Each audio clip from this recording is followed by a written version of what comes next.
Nós vamos começar a falar nesse momento sobre um tipo muito especial de ondas. Nós vamos falar sobre as ondas sonoras. Vou pegar o pointer aqui para a gente poder acompanhar direitinho, né? Então, para falar de ondas sonoras, a gente tem que retomar um pouco algumas propriedades que nós vimos. A gente sabe que uma onda sonora é uma onda mecânica, ou seja, ela precisa de meio material para se propagar. Então, quando o som é produzido por uma pessoa, por exemplo, ela emite uma onda sonora, as partículas de ar vibram e é a partir da vibração do ar é que o som consegue se propagar. Se não houvesse nenhum meio material para que as partículas vibrassem, o som não conseguiria se propagar.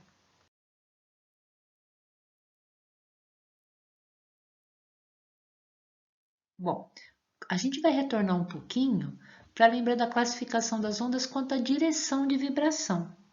A gente sabe que existem as ondas transversais. O que significa uma onda transversal? A gente pegou um ponto dessa onda que tá sendo transportada por uma corda e a gente pegou um ponto e vê que esse ponto oscila para cima e para baixo, para cima e para baixo. Então, essa aqui é a direção de vibração de um ponto da corda, mas a corda ela está se propagando da esquerda para a direita. Então, olha, a direção com que a onda se propaga é perpendicular à direção com que um ponto da onda aqui está vibrando. Por isso é que ela é chamada de uma onda transversal. Bom, e a onda que a gente chama de onda longitudinal? Aqui a gente vê um diapasão, é um instrumento utilizado para afinar instrumentos como violão, né, piano, e uma mola. Então, essa onda que está sendo produzida pela mola, ela tem regiões de compressão e rarefação. Então, a gente vai ver que tem momentos que ela fica mais próxima, um pontinho da outra, e outros momentos que ela fica mais distante. Parecido com o que está acontecendo com o ar em volta do diapasão. Então, tem regiões que as partículas de ar estão mais próximas e mais afastadas, regiões de compressão e rarefação. Então, nesse caso, os pontos vibram na direção horizontal e a onda também caminha na direção horizontal.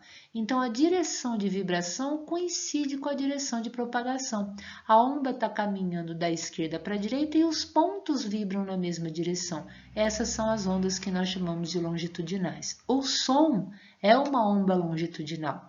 Então, é importante a gente reforçar duas características das ondas sonoras, né? Primeiro, ele é uma onda longitudinal e segundo, ele é uma onda mecânica, ou seja, precisa de matéria para se propagar. Bom, vamos falar um pouquinho de acústica, que é o estudo do som, né? A gente sabe que a acústica é essa parte da física que interpreta o comportamento das ondas sonoras audíveis em relação aos outros fenômenos ondulatórios. E aí, para reforçar, o que é uma onda sonora? É uma onda mecânica, longitudinal e ela se propaga em 3 dimensões, em x, y e z. Como é que é a velocidade do som, né? Ele depende das condições do meio onde se propaga. Como o som precisa de matéria para se propagar, a gente vai observar propriedades muito interessantes, né? O que é um avião supersônico? É aquele avião que tem uma velocidade maior do que a velocidade de propagação do ar no meio. E por que a gente falou que a velocidade do som depende dessas condições do meio? A gente está vendo 3 meios diferentes, um meio no estado gasoso, que é o ar, a água que está no estado líquido e o ferro que está no estado sólido, né? A temperatura, no caso do ar, a 20 graus Celsius, o som se propaga a uma velocidade de 340 metros por segundo. Como na água as moléculas estão mais próximas do que no meio gasoso, mesmo que a temperatura seja menor a 0 graus Celsius, o som se propaga com uma velocidade maior. Porque eu não posso esquecer que uma partícula, ao vibrar, passa essa vibração para a próxima partícula. Como na substância líquida as partículas estão mais próximas do que na gasosa, por isso é que no meio líquido a velocidade do som é maior do que no meio gasoso. E no caso do ferro, que é uma substância a 0 graus Celsius que está no estado sólido, o som se propaga com uma velocidade muito maior, 4.480 metros por segundo. Então é importante observar que a velocidade do som ele depende do meio e da temperatura que aquele meio se encontra. A velocidade é maior no meio sólido e menor no meio gasoso. Bom, vamos entender um pouquinho da fisiologia humana, né? A gente tem a parte do ouvido externo. Esse ouvido externo, ele tem a função de captar o som, captar as ondas sonoras. Essa onda, ao ser captada, é levada para o tímpano, né? Tímpano é uma película que vibra e leva o som lá para o ouvido médio. Nesse ouvido médio, nós temos 3 ossinhos, chamados de martelo, bigorna e estribo.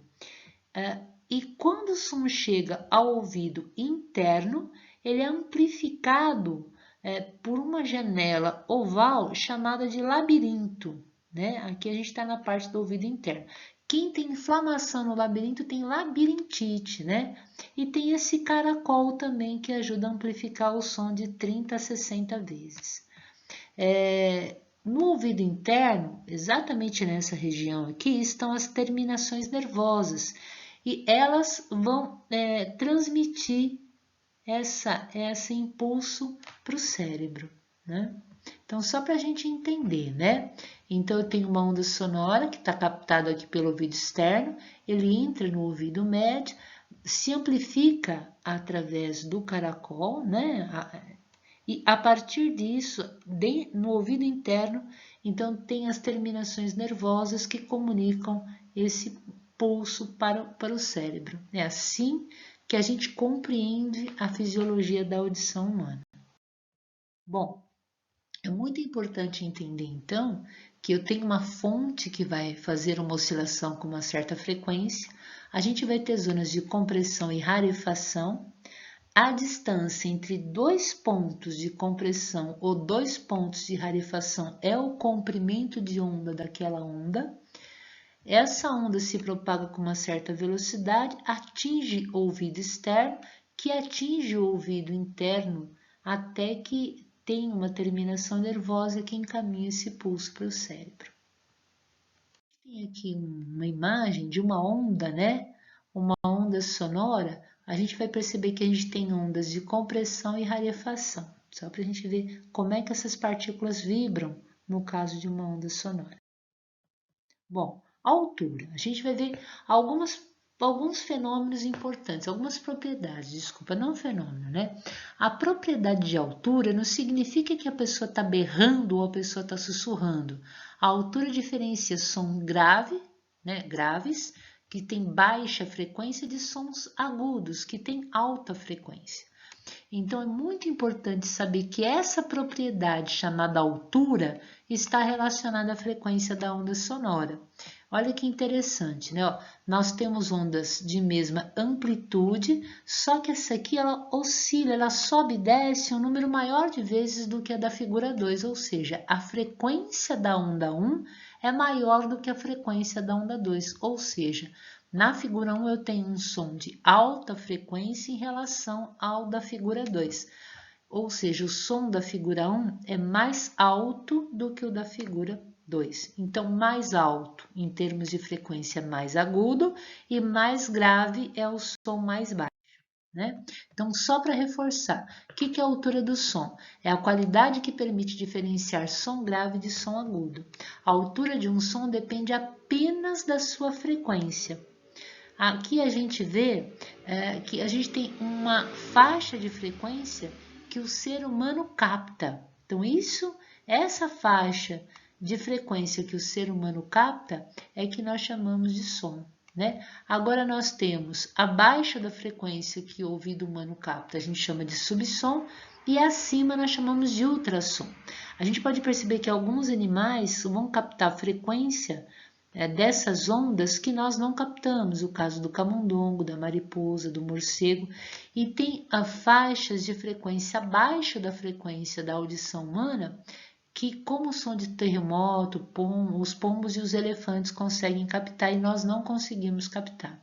Algumas pessoas brincam, né, que se você estiver numa praça, nada acontecer e os pombos começarem a voar desesperadamente, ou os elefantes ficarem agitados no zoológico, é porque eles estão conseguindo captar as ondas de um terremoto que nós não conseguimos captar com os nossos ouvidos. Qual é essa faixa, né, de frequência do som audível? É de 20 Hz até 20 kHz, ou seja, 20 mil Hz. Então, nessa faixa de frequência, o homem consegue captar. Abaixo disso, eu chamo de infrassom e acima disso nós chamamos de ultrassom. Bom, som audível alto, alta frequência, a gente chama de som agudo, e baixo, baixa frequência, nós chamamos de som grave. Bom, alta frequência e baixa frequência. Aqui, quando a gente pensa no rugido do leão, né? O leão faz...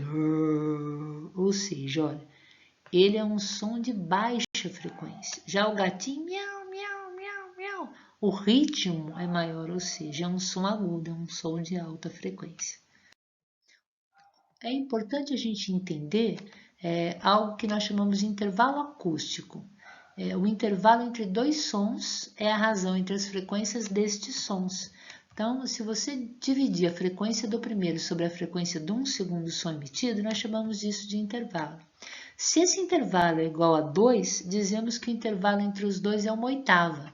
Então, imagine que a primeira frequência é 16 e a segunda é 8. 16 dividido por 8 dá 2. Então, se esse intervalo é 2, nós temos aquilo que nós chamamos de uma oitava, né? Bom, e algumas propriedades importantes. O que é um som uníssono, né? É quando as frequências têm a razão de 1 para 1. Oitava é quando eu tenho uma razão de 2 para 1, tom maior.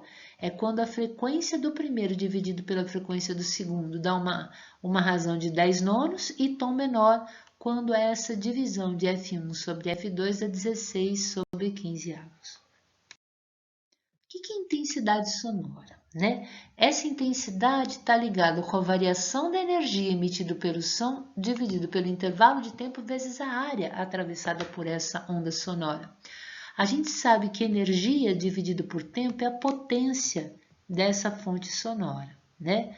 Podemos definir então essa intensidade sonora como a quantidade de energia, esse ΔE de energia sonora, que atravessa a unidade de área de uma superfície disposta perpendicularmente à direção de propagação na unidade de tempo.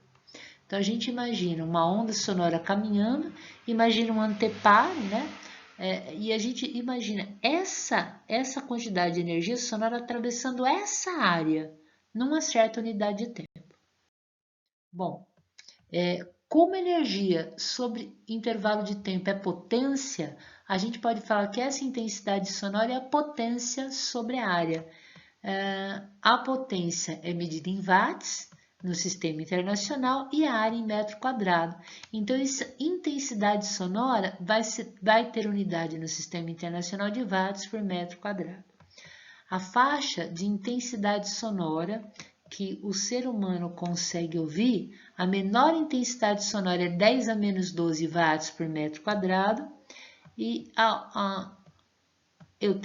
nós vamos ter o som fisiológico, e a outra extremidade é de 1 watts por metro quadrado. Então, abaixo de 10 a menos 12 watts por metro quadrado, nós temos aquilo que chamamos de silêncio absoluto. Acima de 1 é aquilo que nós chamamos de poluição sonora. Então, esse som audível, né, de maneira saudável, está na faixa de 10 a menos 12 até 1 watts por metro quadrado. E essa propriedade chamada de intensidade é que está relacionada à pessoa produzir um som forte, de alta intensidade, como se fosse um volume da TV ou volume do aparelho de som muito num valor máximo, e um som fraco, quando o som produzido está num volume que é um volume mínimo. Então, olha, som forte tem intensidade alta, som fraco tem intensidade baixa, né? Onda sonora com alta amplitude e onda sonora com baixa amplitude. Então, a frequência está ligada à propriedade sonora chamada de altura. A amplitude está ligada à propriedade chamada de intensidade. Então, quando você berra, você produz um som forte. Quando você sussurra, você produz um som fraco. E a propriedade da onda que nós estamos observando é a amplitude da onda. Bom, só para a gente entender isso com um pouquinho mais de cuidado, né? Um som de maior volume, nós temos uma onda sonora de maior amplitude e tem maior transporte de energia pela onda. É um som de maior intensidade. Bom, para reforçar, né? Nós temos duas ondas agora. A amplitude é essa distância do ponto aonde eu tenho o ponto de equilíbrio até o ponto mais alto, até o ponto mais baixo da onda. Então, a amplitude da onda na figura 1 é menor do que a amplitude da onda na figura 2. Ou seja, essa onda... Opa, os dois estão escritos figura 2, me desculpe. Imaginem que aqui é figura 1. Então, essa primeira imagem que a gente está colocando é de um som mais fraco e o da segunda é de um som mais forte, né? Então, som fraco e aqui nós temos o som forte. Só para a gente entender, né? Em termos de intensidade sonora, que nós chamamos de decibéis, né? Limiar da audição. Nós temos aqui intensidades sonoras de 10 decibéis, 20 decibéis, conversas em lar tranquilo, 30 decibéis, 40 decibéis, em escritórios com máquinas de escrever, 50 decibéis, 60 decibéis, tráfego urbano, 70, 80, sirene de barco e oficina de caldeira, 100, 110. Passou de 120, a gente já tem uma sensação dolorosa, né? Porque aqui a gente já está na parte da poluição que nós chamamos de poluição sonora. Bom, nível sonoro. Quando a gente quer calcular a quantidade de decibéis, matematicamente esse beta, que nós chamamos de nível sonoro, é 10 vezes o log de I, onde I é a intensidade do som sobre zero. Esse zero é 10 a menos 12, é a menor intensidade sonora que pode ser captada pelo ouvido humano, né?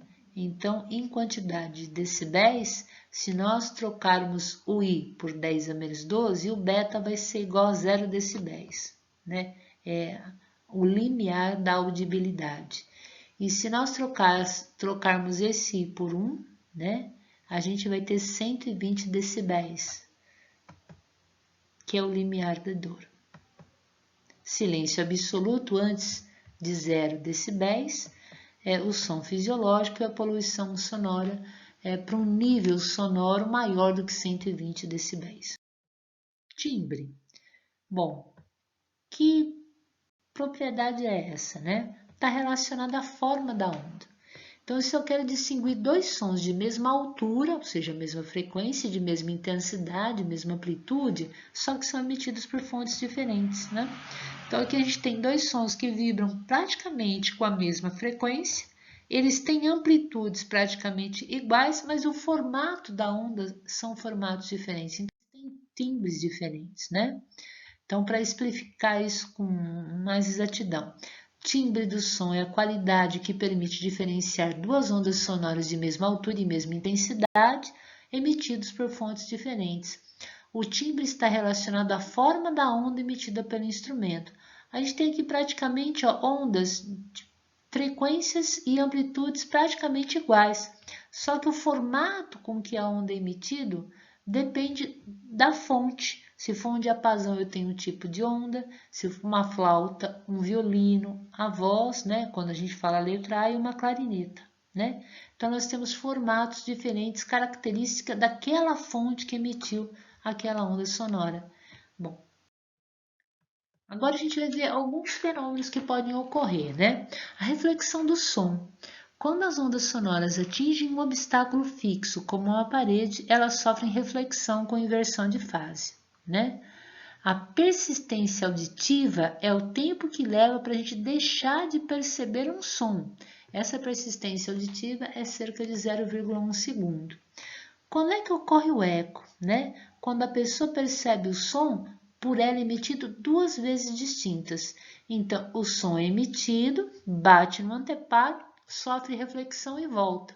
Se esse intervalo de tempo que você emitiu chegou até o ouvido, o som bate até o anteparo e volta, o intervalo de tempo entre o som que chegou no ouvido pela primeira vez e o que chega pela segunda vez for maior do que 0,1 segundo, vai ocorrer aquilo que nós chamamos de eco, porque você consegue perceber os sons distintos chegando ao seu ouvido. Então, olha, a pessoa emite uma onda sonora, ela bate no anteparo e volta, né? Se o anteparo estiver muito perto dela, então o som bate e volta entre o som que ela produziu, né, pelas cordas vocais e chegou até o ouvido dela e esse som que bateu e voltou. Se esse intervalo de tempo for menor que 0,1 segundo, ela não consegue perceber a diferença entre o som que chegou ao ouvido através da corda vocal e através do anteparo que bateu. Nós chamamos isso de reverberação. Se o tempo entre o som que saiu da corda vocal e chegou até o ouvido e o som que bateu no anteparo e voltou for maior do que 0,1 segundo, ela consegue distinguir os dois e nós chamamos isso de eco.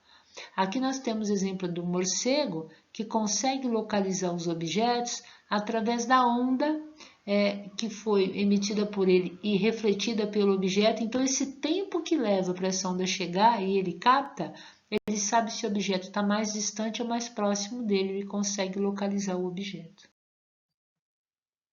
No ar, a distância mínima para ocorrer o eco é em torno de 17 metros, né? Então, como a distância para a onda ir e voltar é 2 vezes x, então, e o tempo mínimo é 0,1 segundo, a gente sabe que a velocidade é ΔS, variação de espaço sobre variação de tempo, ou seja, a distância é velocidade vezes ΔT, né? Trabalhando com a equação da velocidade média. Se eu chamar essa distância, que a onda sonora foi e voltou de 2 vezes x, então nós temos que 2x é a velocidade do som no ar, que é 340 metros por segundo, a 20 graus Celsius, e o intervalo de tempo para você conseguir distinguir dois sons é 0,1 segundo, ou seja, x, que é a distância da fonte emissora até o anteparo, é igual a 17 metros, porque a onda sonora vai caminhar 17 metros para ir e 17 metros para voltar, ou seja, ela percorre uma distância de ida mais volta de 34 metros. Bom, o que é o efeito Doppler, né? Esse efeito constitui, e tem um vídeo muito interessante para explicar esse efeito Doppler aqui nesse módulo, né? É o fenômeno pelo qual um observador percebe a frequência diferente daquela emitida por uma fonte devido ao movimento relativo entre o observador e a fonte. Então, se você está parado e tem uma ambulância parada, essa ambulância, por exemplo, aciona a sirene, você percebe a frequência do som emitido por aquela onda da sirene. Se a ambulância começar a se afastar de você ou se aproximar de você, a frequência muda. Então, essa alteração da frequência por causa do movimento, né, da ambulância, ou se você se aproximasse ou você se afastasse da ambulância, então esse movimento entre o observador e a fonte altera a frequência percebida pelo observador. E isso é que nós chamamos de efeito Doppler, né? Então, aqui a gente tem um exemplo, tem um observador, esse observador O2 está parado e esse aqui também, né? E a gente tem um carro se aproximando, né? Se aproximando do observador O1. Então, para o observador O1, ele é como se ele estivesse carregando a onda. Então, a distância de crista a crista diminui, ou seja, aumenta a frequência. Ele observa a frequência maior do som emitido da buzina do carro se o carro tivesse parado. E para o observador em que o carro está se afastando, os comprimentos de onda aumentam, indicando que a frequência para ele é uma frequência que diminui, né? Então, fonte aproxima-se do observador A1, haverá um encurtamento aparente do comprimento de onda lambda 1 em relação à lambda normal. A frequência percebida por esse observador A1 será maior do que a frequência verdadeira da fonte. Agora, quando ela está se afastando do observador A2, haverá um alongamento aparente do comprimento de onda em relação ao comprimento de onda normal. Então, a frequência percebida por esse observador O2 será menor do que a frequência real. A gente não pode esquecer que o lambda, o comprimento de onda, é o inverso da frequência. Se eu diminuo o comprimento de onda, eu aumento a frequência. Se eu aumento o comprimento de onda, eu diminuo a frequência. Bom, efeito Doppler, conclusão, né? Movimento de aproximação entre fonte e observador, a frequência recebida é maior do que a frequência emitida. Se o movimento é um movimento de afastamento entre fonte e observador, a frequência recebida é menor do que a frequência emitida. Olha que interessante, aqui a gente tem o observador O e o observador O', e a fonte está parada, né? Então, a distância de crista até a próxima crista é o comprimento de onda. No caso do observador A e do observador A', a gente vê a fonte aqui se aproximando de A'. Então, há um encurtamento do comprimento de onda, da onda que se aproxima de A', e há aqui um aumento da distância do comprimento de onda para A. Isso faz que a linha perceba uma frequência maior do que a original e A perceba uma frequência menor do que a original, quando a fonte estava parada, em relação à fonte parada. Existe uma equação para calcular F', onde F' a gente fala que é a frequência aparente, é a frequência percebida pela pessoa que está recebendo a onda, né? Então, é a frequência original, tudo isso multiplicado por V menos VO sobre V menos VF. Esse V é a velocidade do som, VO é a velocidade do observador e VF é a velocidade da fonte. Na sequência, nesse módulo, a gente vai colocar dois vídeos, estão postados dois vídeos. Um vídeo sobre o efeito Doppler, então é um vídeo que tem um experimento simples realizado por uma pessoa que está numa estrada e vem uma outra pessoa e vai buzinar o carro, né? Fica com a buzina acionada, então vocês vão observar como muda a frequência quando o carro está se aproximando do observador e quando o carro está se afastando do observador. E o segundo vídeo desse módulo vai ter uma explicação sobre o funcionamento de um ultrassom. A única coisa que eu queria deixar clara é que a gente vai ter uma atividade nesse módulo que é uma atividade em grupo. Então seria interessante aí que vocês vissem esse vídeo aqui com muito cuidado e participassem do atendimento também, tá bom?